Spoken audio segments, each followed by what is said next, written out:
Uma jovem grávida para na entrada de uma fazenda esquecida pelo tempo. Mochila surrada, sandálias destruídas, barriga de 6 meses. O pai a expulsou de casa. O homem que prometeu ficar foi embora antes que ela terminasse de contar. Ela não tinha mais ninguém, até olhar nos olhos de um fazendeiro viúvo e dizer, com uma voz que não tremia apesar de tudo: "Se o senhor me deixar ficar, eu cuido das ovelhas." Ele ficou em silêncio. Mas aquele silêncio ia mudar a vida dos dois. Porque um homem que estava observando tudo de longe não ia deixar essa história ter um final tranquilo. Era fim de tarde quando Mara avistou o portão de ferro enferrujado à beira da estrada de terra. Ela estava caminhando há dias, os pés inchados, a barriga pesada, a mochila que parecia crescer a cada hora. Tinha dormido em banco de ônibus, pedido comida em 2 igrejas pelo caminho e acordado cada manhã com a mesma pergunta sem resposta. E agora para onde? O que a fez parar não foi o portão, foi o rebanho. Do lado de dentro da cerca, ovelhas magras pastavam sem rumo. O coxo de água estava quase seco, não havia pastor, não havia sombra preparada, não havia ninguém cuidando. Mara ficou parada, olhando para aquelas ovelhas por um tempo que ela mesma não soube medir. Eram 12 anos cuidando de rebanho desde que a mãe morreu. E ela reconhecia o que via. Aquele bicho ali não estava sendo cuidado, estava sendo sobrevivido. Ela empurrou o portão e foi até a casa. O homem estava no alpendre de costas, afiando uma ferramenta com movimento lento. Virou quando ouviu os passos. Era alto, ombros curvados, olhos fundos com aquele olhar de quem carrega peso há tempo demais. Ficou parado olhando para ela, para a barriga, para a mochila, para os pés dentro das sandálias que já tinham andado longe demais. Mara não esperou ele perguntar nada. "Se o senhor me deixar ficar, eu cuido das ovelhas." Ficou quieta depois disso. O vento passou entre os dois, carregando poeira e cheiro de terra seca. As ovelhas baliam ao fundo. O homem não respondeu. Ficou olhando para ela com uma expressão que ela não conseguiu ler. Não era crueldade, não era bondade, era o rosto de alguém que já não sabia muito bem o que fazer com o que chegava. O nome dele era Tomás, 51 anos, viúvo há 2. A fazenda se chamava Boa Vista, nome que já não combinava muito com o que havia restado dela. A esposa, Ana, tinha morrido de uma doença que veio rápido e não avisou.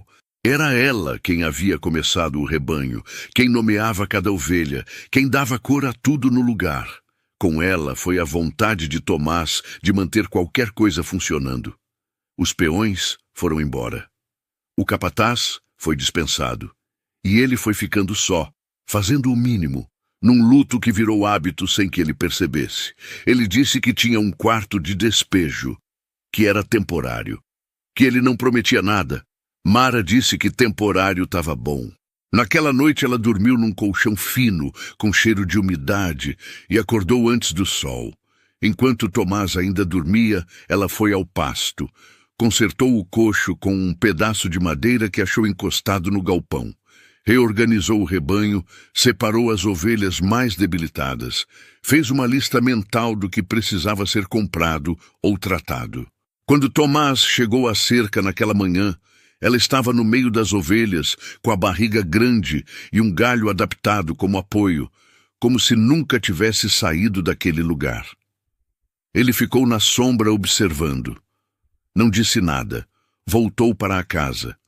Mas nos dias seguintes passou a checar o trabalho dela sem disfarçar que estava checando. Deixava as tarefas mais pesadas para ver quanto tempo levava. Esperava a reclamação que nunca veio. Numa tarde, deixou um portão mal fechado propositalmente para ver se ela perceberia. Ela percebeu antes do fim do dia e fechou sem comentar. Tomás notava tudo isso com o canto do olho, e cada coisa que via aumentava uma dúvida que ele ainda não sabia nomear. Quem era essa mulher? De onde ela vinha? E por que alguém grávida e sozinha sabia cuidar de ovelha com aquela naturalidade? A história de Mara era mais simples e mais dura do que qualquer coisa que ele poderia imaginar. Ela tinha 22 anos e cresceu com o pai, seu Dirceu, homem de armazém e orgulho feito pedra. A mãe morreu quando ela tinha 12, e o que ficou de herança foram as ovelhas que a mãe criava nos fundos do terreno. Mara aprendeu com elas o que ninguém ensina em escola: paciência, presença, o jeito certo de cuidar de algo frágil sem quebrar. Aos 19 veio Renato. Fala bonita, mãos que gesticulavam muito quando prometia coisas. Quando Mara contou da gravidez, ele foi embora antes que ela terminasse a frase. Deixou um bilhete com desculpas de papel e desapareceu para uma cidade vizinha onde já tinha outra vida esperando. Quando seu Dirceu soube, não perguntou como ela estava. Ficou de pé no meio da cozinha, com a mandíbula travada, e jogou a mochila na soleira da porta antes que alguém da rua pudesse ver. Era uma quinta-feira com sol quente e poeira na estrada. Mara saiu com a mochila, o filho no ventre e absolutamente ninguém ao lado. Ela não contou nada disso para Tomás. Ele não perguntou. A rotina foi tomando forma em silêncio. Ela cuidava das ovelhas, ele fazia as tarefas pesadas.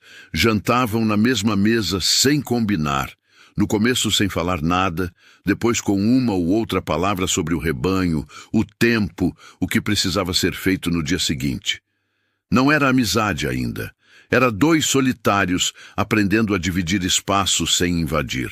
Mas havia algo se formando ali, devagar, que os dois faziam questão de não olhar diretamente.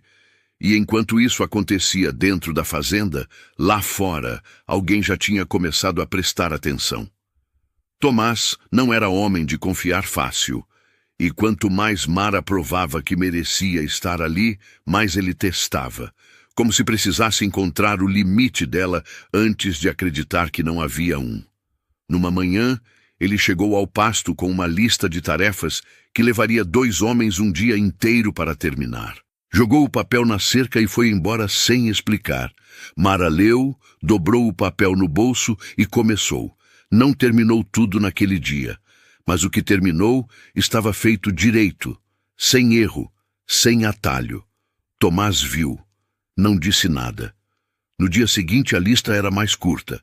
O teste mais pesado veio numa madrugada de vento frio. Mara acordou com um barulho diferente vindo do pasto, um balar baixo, repetido, que ela reconheceu antes mesmo de calçar o chinelo. Pegou a lanterna e foi. No canto mais afastado da cerca, encontrou uma ovelha caída de lado, com parto complicado, sozinha na lama. A cria estava mal posicionada.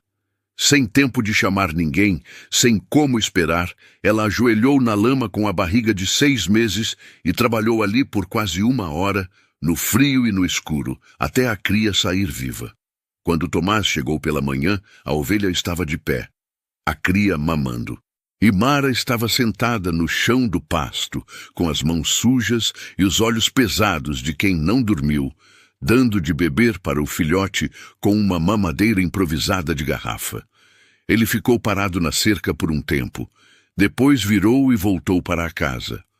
Naquela noite, quando Mara chegou para jantar, tinha uma tigela de sopa quente esperando na mesa. Tomás estava no quarto. Ela ficou olhando para aquela tigela por um segundo e comeu em silêncio, sozinha, com um calor diferente por dentro que não era só do caldo. A rotina foi ganhando outra textura. Tomás parou de checar o trabalho dela com desconfiança. Começou a consultar, uma palavra rápida sobre o rebanho, uma pergunta sobre o coxo. Ela respondia direto, sem floreio. Ele ouvia. Os jantares foram ficando mais longos. As histórias foram saindo devagar. E os dois foram descobrindo que tinham mais em comum do que pareciam. Os dois sabiam o que era carregar perda e continuar em pé. Mas numa tarde, o equilíbrio que estavam construindo quase quebrou de um jeito que nenhum dos dois esperava. Mara estava no pasto quando percebeu que uma das ovelhas mais velhas, Uma que Tomás nunca havia vendido, que tinha nome e que Ana havia batizado anos atrás, estava parada no canto da cerca, cabeça baixa, sem comer. Mara a examinou e entendeu rápido. Timpanismo, o ventre inchado de gás, coisa que podia matar em horas se não fosse tratado. Ela não tinha os materiais certos. Correu até o galpão, improvisou com o que havia e trabalhou ali por tempo suficiente para que a ovelha voltasse a se mexer. Mas não sem um momento no meio em que o animal ficou tão quieto que ela prendeu a respiração. Quando Tomás chegou e viu a ovelha de pé, perguntou o que havia acontecido.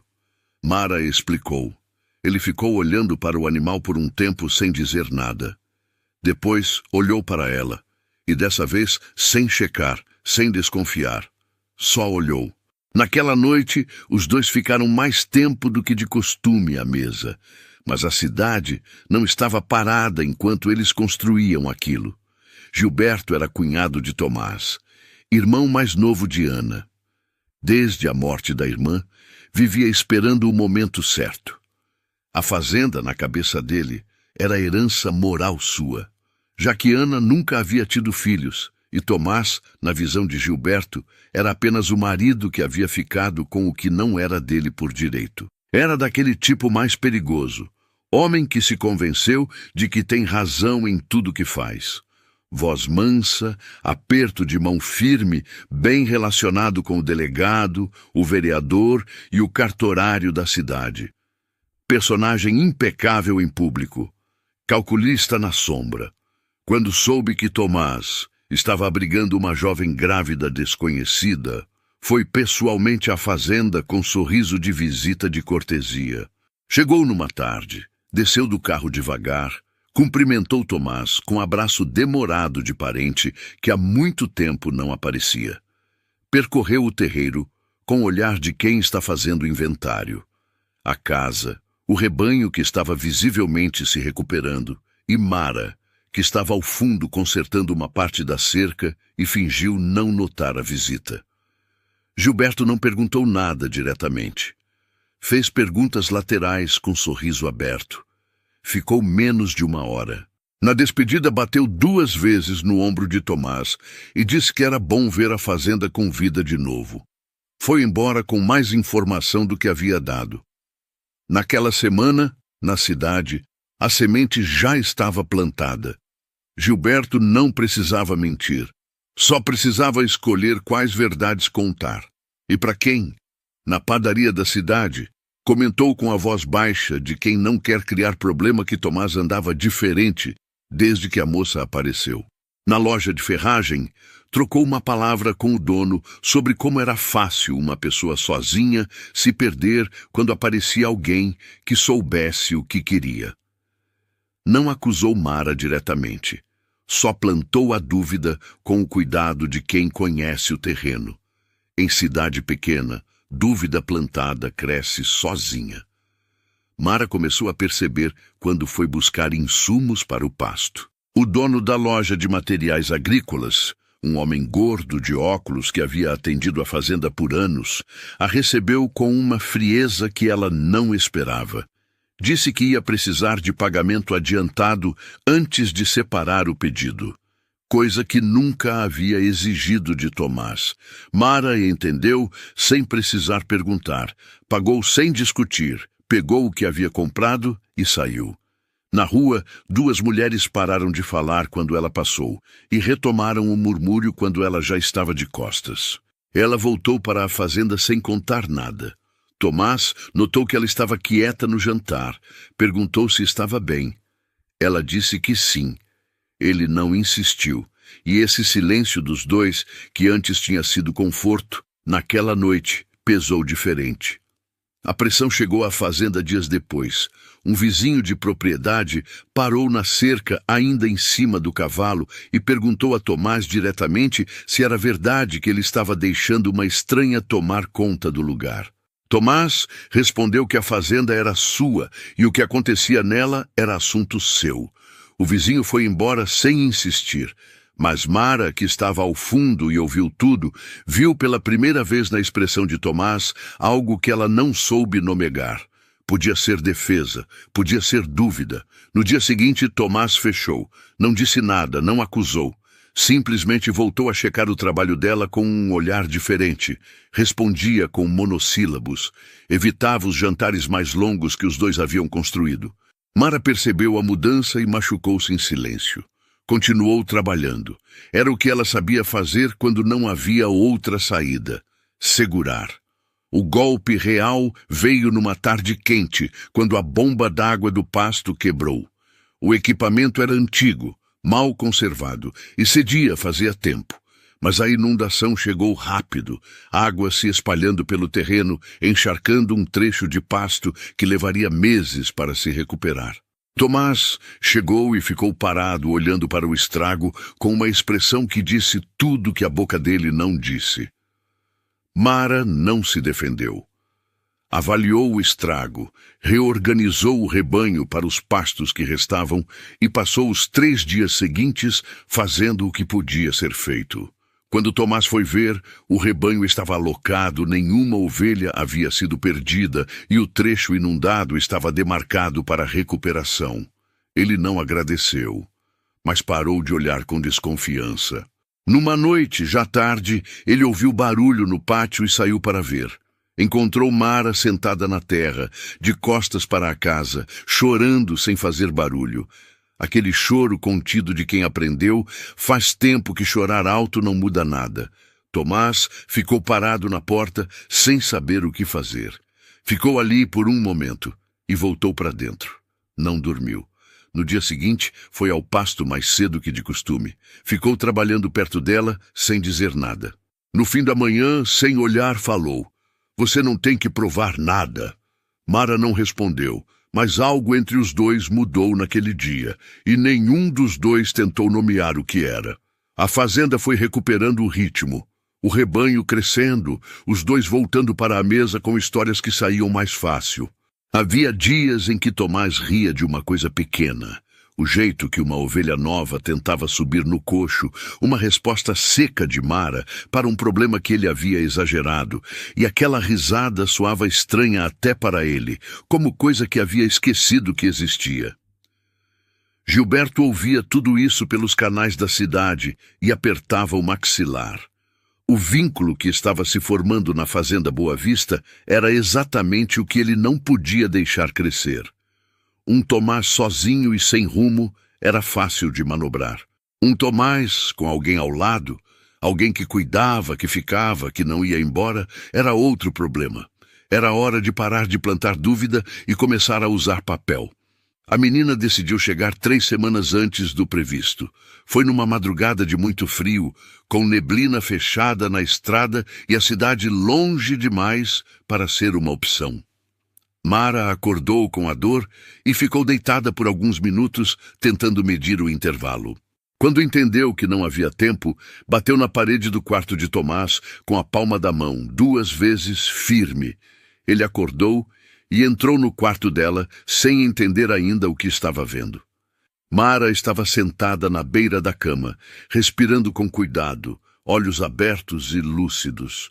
Disse o que estava acontecendo com uma calma que era maior do que ele esperava. Disse que não havia como esperar. Disse o que ele ia precisar fazer.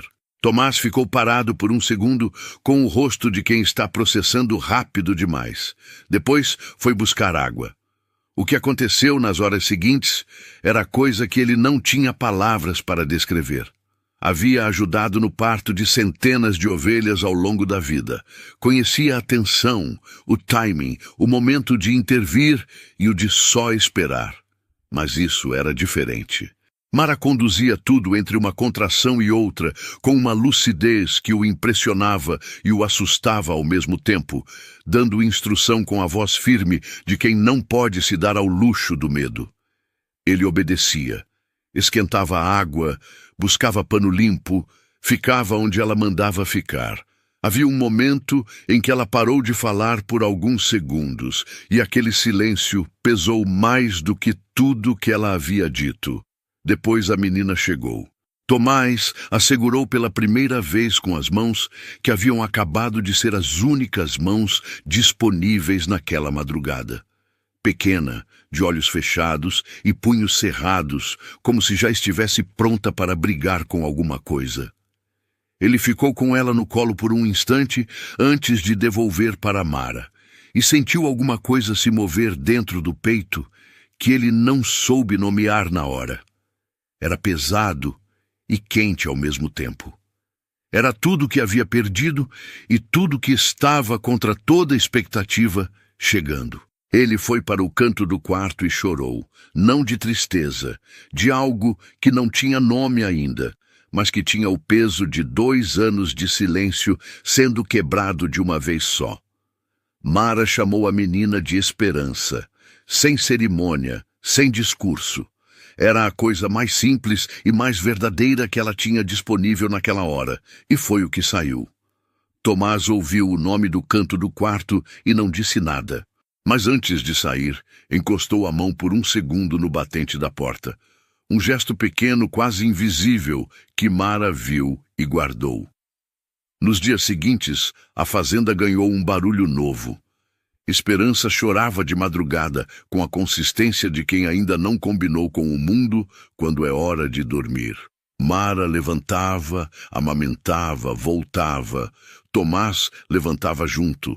Não para ajudar, porque não sabia muito bem o que fazer, mas ficava na cozinha acendendo o fogão, esquentando água, esperando. Nenhum dos dois falava sobre isso. Era uma rotina que surgiu sozinha, sem ser combinada, como quase tudo que havia crescido entre eles. Uma manhã, Tomás chegou ao quarto cedo e encontrou Mara dormindo com Esperança no peito. As duas com o mesmo jeito de respirar devagar. Ficou parado na porta por um tempo que ele mesmo não contou. Depois foi ao pasto, fez o trabalho do dia e voltou para o almoço com um pé de alface que havia arrancado do canteiro dos fundos. Canteiro que Ana havia plantado e que ele não havia deixado morrer, mas também nunca havia colhido desde que ela foi. Era a primeira vez. Mara viu o alface na mesa e não perguntou nada. Mas aquela noite, o jantar foi mais longo do que de costume. Foi numa tarde de sol, com Esperança dormindo no berço improvisado e o rebanho tranquilo no pasto, que Tomás ouviu um carro na entrada da fazenda. Reconheceu o motor antes de ver. Saiu para o terreiro com o rosto fechado.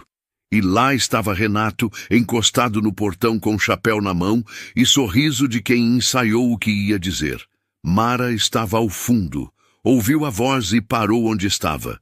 Renato disse que havia mudado, que queria assumir a responsabilidade, que a filha merecia ter o pai.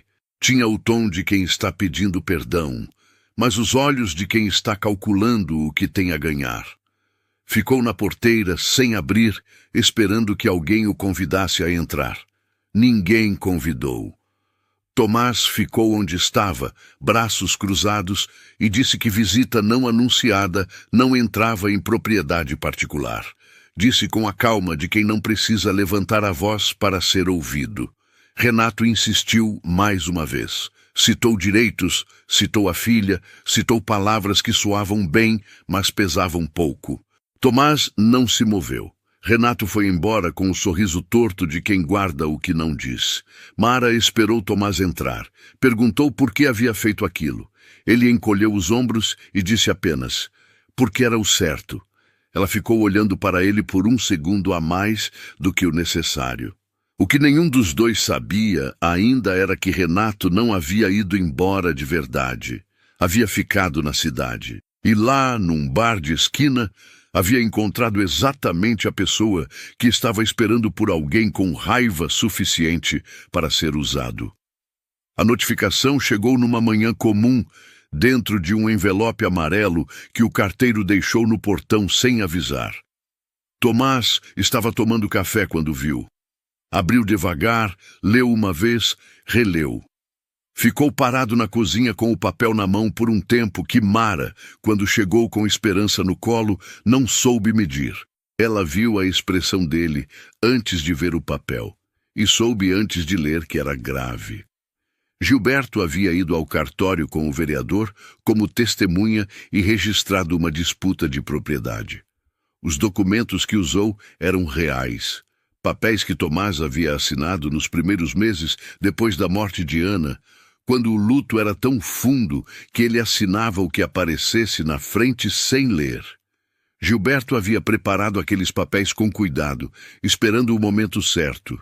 Relidos agora por um advogado de fora, podiam ser interpretados como cessão parcial dos direitos da fazenda a Gilberto como herdeiro colateral de Ana. Tomás explicou tudo isso com a voz de quem está processando mais do que consegue segurar. Disse que não tinha dinheiro para advogado, que os documentos eram reais, mesmo que a intenção fosse falsa, que ninguém ia acreditar na palavra de um fazendeiro sem representação contra um processo bem montado. Depois ficou em silêncio por um momento. Quando voltou a falar, a voz estava diferente. Mais baixa, mais pesada, a voz de um homem que já perdeu antes e reconhece o cheiro disso. Disse que a fazenda ia ser perdida, que ele não via saída, que havia lutado por coisas antes e que às vezes a luta não muda o resultado, e que ele sabia disso melhor do que gostaria. Disse, olhando para o lado porque não conseguia olhar para ela, que talvez fosse melhor ela ir embora antes que a situação piorasse, que ela tinha a filha para pensar, que não era justo arrastar Mara para dentro de um problema que era dele. Disse isso com o tom de quem já se despediu por dentro. O quarto ficou quieto. Mara ficou olhando para ele por um momento. Depois, colocou Esperança no berço, foi até a mesa, sentou e começou a separar os papéis da fazenda que ela mesma havia organizado nos meses anteriores. Escrituras, notas fiscais, registros de compra do rebanho, recibos de insumos. Tudo que ela havia arquivado por hábito, sem saber que um dia ia precisar. Ela não foi embora. Tomás ficou parado na porta do quarto, observando aquela mulher curvada sobre os papéis com a filha dormindo ao lado, e sentiu alguma coisa que ele não tinha nome para dar, vergonha de ter pedido para ela ir, talvez, ou admiração, ou as duas coisas juntas pesando no mesmo lugar. No dia seguinte, Mara foi à cidade com Esperança amarrada num pano no peito. Entrou na biblioteca pública e ficou horas lendo o que conseguia encontrar sobre direito de propriedade rural. A bibliotecária, uma mulher de cabelos grisalhos que a observou em silêncio por toda a tarde, deslizou na mesa, perto do fim do dia, o cartão de um núcleo de assistência jurídica gratuita, mantido por uma faculdade de direito na cidade vizinha. Não disse nada. Só empurrou o cartão com 2 dedos e voltou para o que estava fazendo. Mara olhou para o cartão. Guardou no bolso. Voltou para a fazenda. 2 dias depois, pegou o primeiro ônibus para a cidade vizinha. O escritório do núcleo jurídico era pequeno, com cadeiras plásticas na sala de espera e paredes cobertas de papéis. Débora tinha 26 anos. Olhos de quem tem algo a provar e um jeito direto de falar que Mara reconheceu como parente do seu. Leu os documentos em silêncio, passou uma página, voltou para outra, levantou os olhos. Isso aqui não é disputa civil, disse. É fraude com premeditação. Assumiu o caso na mesma hora. Mara voltou para a fazenda e começou a trabalhar de noite, com Esperança dormindo no colo e os papéis espalhados na mesa, reconstruindo a linha do tempo que Gilberto tentou apagar. Notas fiscais com data, escrituras originais, cartas, registros de compra de animais com a assinatura de Ana. Tudo que provava que a fazenda havia sido construída pelo casal e que nenhum papel assinado no fundo de um luto podia apagar isso. Tomás, que havia entrado num estado de paralisia desde a notificação, foi sendo puxado de volta pelo que via ela fazer. Sem obrigação, sem pedido, com uma criança recém-nascida no colo e a fazenda dele na mão, lutando como se fosse dela. Numa noite, ele a encontrou dormindo na mesa com os papéis. Foi buscar um cobertor, colocou sobre os ombros dela sem acordá-la e ficou sentado do outro lado da mesa até o amanhecer. Não havia nada que ele pudesse fazer naquele momento. Ele que havia passado a vida inteira sendo o homem que resolve, que carrega, que sustenta, agora estava do lado de fora de uma batalha que era sobre a fazenda dele, sendo travada por uma mulher que havia chegado com uma mochila e 2 meses de gravidez e que nunca, em nenhum momento, havia pedido para ser tratada como heroína. Ele ficou olhando para ela dormindo sobre aqueles papéis e pensou que nunca havia conhecido ninguém assim. Não conseguia ir embora. No dia seguinte, pela primeira vez desde que o envelope havia chegado, disse: "Me diz o que você precisa que eu faço." Mas Gilberto não havia parado. Enquanto Débora montava a defesa e Mara reunia os documentos, Renato reapareceu, dessa vez com papel na mão. Havia consultado um advogado barato, alimentado pelas sugestões de Gilberto, e entrado com uma petição de reconhecimento de paternidade com pedido de guarda compartilhada. O argumento era simples e cruel. A mãe vivia em situação instável, em fazenda em litígio, sem renda formal, dependente de terceiro. Juridicamente era fraco, mas não havia sido feito para ganhar. Havia sido feito para partir a cabeça de Mara na semana mais crítica. A notificação chegou 2 dias antes da audiência da fazenda. Mara ficou em silêncio por um tempo que assustou Tomás. Depois levantou, foi até o quarto, ficou alguns minutos sozinha. Voltou com esperança no colo e a voz firme de quem já decidiu. "Não vou perder as 2 coisas." Débora ouviu sobre o pedido de guarda e ficou em silêncio por 2 segundos. O tipo de silêncio de quem está organizando raiva antes de falar. "Isso foi calculado", disse. "Não é coincidência chegar agora. Alguém orientou esse homem." Mara não precisou confirmar. As 2 já sabiam quem. Débora disse que o pedido de Renato era fraco e ia cair, mas que precisavam da audiência da fazenda primeiro. Que não havia como dividir energia agora. Que Mara precisava confiar no processo e deixar ela trabalhar. Mara ouviu, concordou com a cabeça e voltou para a fazenda com esperança no colo e o peso das 2 batalhas nos ombros. Tomás estava na cozinha quando ela chegou. Não perguntou como havia sido. Levantou, aqueceu o que havia sobrado do almoço e colocou na mesa.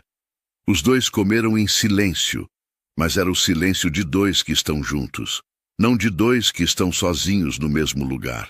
Naquela noite, Débora ligou com uma voz diferente. Um dos documentos centrais da defesa havia sumido do alcance.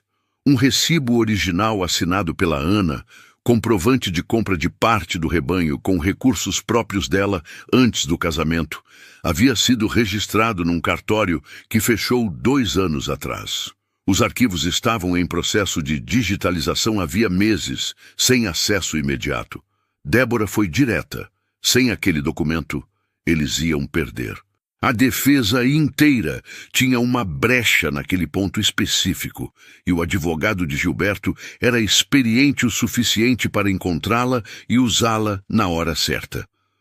Tomás ouviu Mara desligar o telefone e olhar para a mesa sem falar. "O que foi?" ele perguntou. Ela explicou. Ele ficou quieto por alguns segundos, depois levantou e foi buscar as chaves do caminhão. "Eu conheço o filho do antigo cartorário", disse. "Mora a 2 horas daqui." Mara pegou Esperança e foi junto. Partiram tarde da noite com a menina no bebê conforto improvisado no banco do meio e a estrada vazia na frente. Tomás dirigia sem falar muito. Mara ficou olhando pela janela um tempo. As luzes da cidade sumindo atrás. O escuro do campo abrindo na frente. Aquela sensação de estar se movendo em direção a algo que podia não estar lá. Pensou em Débora dormindo com o dossiê incompleto. Pensou em Gilberto acordado, tranquilo, convicto de que havia ganado antes de começar. Fechou os olhos e empurrou esse pensamento para o lado, Quando Esperança acordou chorando no meio do caminho, ele reduziu a velocidade sem ser pedido enquanto Mara a acalmava. Voltou a acelerar quando a menina dormiu. Chegaram à casa de um senhor idoso que os recebeu confuso com a visita inesperada naquela hora. Tomás explicou. O homem coçou a cabeça, fez café que ninguém pediu e foi vasculhar um depósito nos fundos da casa cheio de caixas empilhadas do cartório encerrado. Passou mais de 1 hora procurando com uma lanterna enquanto Tomás o ajudava a mover as caixas, e Mara ficava na sala com Esperança dormindo no colo, ouvindo o barulho das pilhas sendo remexidas lá dentro. Havia um momento em que o silêncio do depósito se estendeu tempo demais, e Mara fechou os olhos. Depois ouviu a voz do velho chamando Tomás. O documento estava numa pasta amarelada no fundo de uma caixa com papéis de outros cartórios. Desgastado nas bordas, mas legível. A assinatura de Ana no rodapé clara. Tomás saiu do depósito com a pasta na mão e olhou para Mara. Ela levantou devagar com a menina no colo e foi até ele. Ele abriu a pasta, mostrou o documento sem dizer nada. Ela leu. Fechou os olhos por 1 segundo. É esse, ela disse. Voltaram de madrugada. Débora recebeu a foto do documento no celular às 11 da noite e respondeu com uma mensagem curta. A gente ganha. Mas amanhã da audiência ainda tinha uma surpresa guardada. Quando Tomás e Mara chegaram ao fórum, Gilberto os esperava do lado de fora, com o advogado ao lado, e o sorriso de quem acredita que o jogo já acabou. Esperou que eles se aproximassem para falar, alto o suficiente para as pessoas ao redor ouvirem, que Tomás havia se deixado enganar por uma mulher que havia chegado sem nada e que logo ia partir com o que podia carregar. Disse isso olhando direto para Tomás, com a segurança de quem fez aquilo outras vezes e sabe que o outro vai abaixar a cabeça. Tomás não abaixou, deu um passo à frente. Ficou a uma distância de Gilberto que não deixava dúvida sobre o que estava sentindo, e falou com uma calma que pesava mais do que qualquer grito. Você passou anos esperando que eu não tivesse mais ninguém. Errou o cálculo, virou as costas e entrou no fórum com Mara ao lado. Gilberto ficou parado onde estava. O sorriso que havia sobrado foi virando outra coisa. E pela primeira vez naquela história inteira, ele pareceu menor do que o espaço que ocupava. Dentro do fórum, Débora os esperava com o dossiê completo na mesa e os olhos de quem não dormiu e não se importou. Organizou as últimas peças em silêncio enquanto Tomás e Mara se sentavam. A sala estava fria, com aquele cheiro de papel velho e madeira que os fóruns de cidade pequena têm. Mara ficou com Esperança no colo, quieta, a mão da menina fechada em torno do seu dedo, como fazia quando estava acordada e curiosa. Tomás ficou ao lado. Não disse nada, mas a cadeira dele estava encostada na dela, próximo o suficiente para ela sentir que não estava sozinha. Quando o advogado de Gilberto entrou, Débora não levantou os olhos dos papéis. Não precisava. O advogado de Gilberto era bom. Apresentou os documentos com precisão, construiu o argumento com lógica e fez Tomás parecer um homem que havia, voluntariamente e em sã consciência, cedido direitos sobre a propriedade ao cunhado. A narrativa era limpa, convincente para quem não conhecia os bastidores. Houve um momento em que o juiz pediu a Tomás que explicasse as circunstâncias em que havia assinado os papéis. A sala ficou quieta. Tomás ficou em silêncio por alguns segundos que pareceram muito mais longos do que eram, e Mara, ao lado, não tirou os olhos dele. Ele disse a verdade. Disse que havia perdido a esposa, que nos meses seguintes não estava em condições de ler nada com atenção, que assinou porque Gilberto era cunhado, era família, e que em nenhum momento imaginou que família usaria um luto como armadilha. Disse isso sem drama, só como fato. Foi então que Débora entrou com o dossiê. Apresentou o histórico de Gilberto envolvendo a propriedade de outro parente anos antes, um padrão que se repetia. Trouxe o laudo grafológico mostrando pressão atípica na assinatura de Tomás, consistente com o estado emocional alterado. Apresentou o depoimento escrito de um contador, conhecido da família, que confirmava o estado de Tomás naquele período. E, por último, colocou na mesa o recibo original com a assinatura de Ana, o documento encontrado na madrugada anterior na casa do cartorário idoso, que provava que parte do rebanho havia sido comprado com recursos próprios dela antes do casamento, tornando a propriedade inegavelmente do casal. Pediu ao juiz que considerasse não apenas a invalidade da disputa, mas a abertura de investigação por fraude documental com premeditação. O advogado de Gilberto pediu suspensão da audiência. O juiz negou. Gilberto, na cadeira do outro lado da sala, parou de sorrir pela primeira vez naquele dia. A sentença saiu na mesma semana. Disputa de propriedade negada em sua totalidade. Investigação aberta. O cartorário que havia registrado os documentos foi chamado a prestar esclarecimentos. O vereador que havia assinado como testemunha publicou uma nota de distanciamento no mesmo dia. O tipo de lealdade que dura exatamente até o momento em que custa algo. O advogado de Gilberto retirou a representação formalmente 2 dias depois. Gilberto tentou uma última cartada. Chamou Tomás para uma conversa particular e ofereceu dinheiro em troca de silêncio, que o processo fosse encerrado como acordo entre partes e que tudo ficasse quieto. Tomás o ouviu até o fim sem interromper. Depois ligou para Débora, descreveu cada palavra e assinou o relato que ela documentou. Aquilo foi adicionado à investigação como tentativa de suborno. Semanas depois, Gilberto foi indiciado formalmente. Mudou-se para outra cidade sem despedida. A rede de influência que havia levado anos para construir, o delegado, o vereador, o cartorário, desmontou sozinha assim que a peça central saiu. Essas coisas sempre desmoronam quando a pessoa que as sustenta vai embora. O pedido de guarda de Renato foi arquivado por ausência de fundamento, sem registro de paternidade, sem presença documentada, sem nenhuma contribuição desde o nascimento. Renato recebeu a notificação numa cidade vizinha e não voltou mais. Débora abriu o escritório próprio meses depois. Foi madrinha de Esperança, num batizado simples no pátio da fazenda, com ovelhas ao fundo e sol de fim de tarde. Ela e Mara ficaram amigas do tipo que liga quando importa. Seu Dirceu chegou semanas antes da audiência, de chapéu na mão e sem saber o que dizer. Pediu perdão com o choro feio e seco de quem nunca aprendeu direito a fazer isso, e entregou, junto com o pedido, uma informação sobre o histórico de Gilberto que havia mudado o rumo do caso. Mara não lhe deu abraço fácil, mas também não fechou a porta. Ele virou visita regular, ainda sem muita habilidade para afeto com palavras, mas pontual. Aprendeu o nome de cada ovelha do rebanho porque Esperança exigiu. E ele aprendeu. Numa tarde de sol, Tomás sentou ao lado de Mara na soleira da porta com Esperança, engatinhando no pátio entre as ovelhas.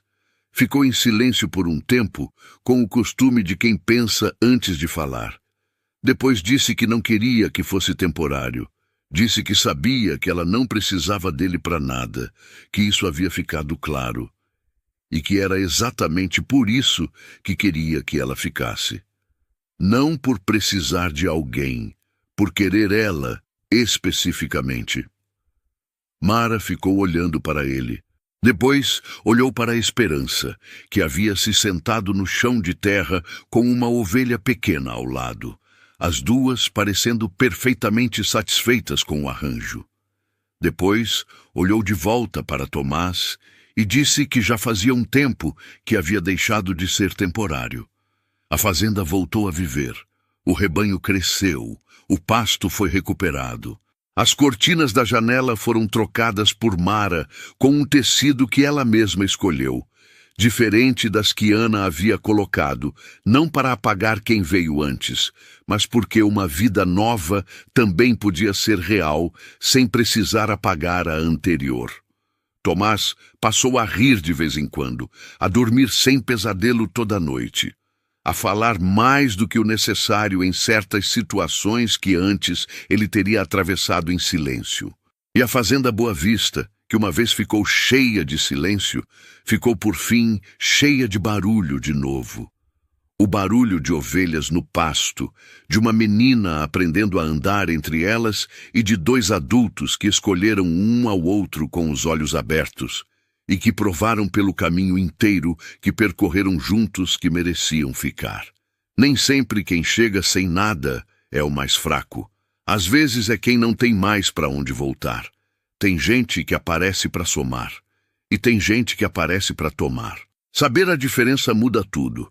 Coragem não é falar alto, é ficar quando tudo diz para ir embora, e justiça não acontece sozinha. Alguém precisa bater de frente com o que é errado. Se essa história te prendeu até aqui, deixa o like para fortalecer esse tipo de conteúdo. E comenta aí, em que momento você percebeu quem realmente estava certo?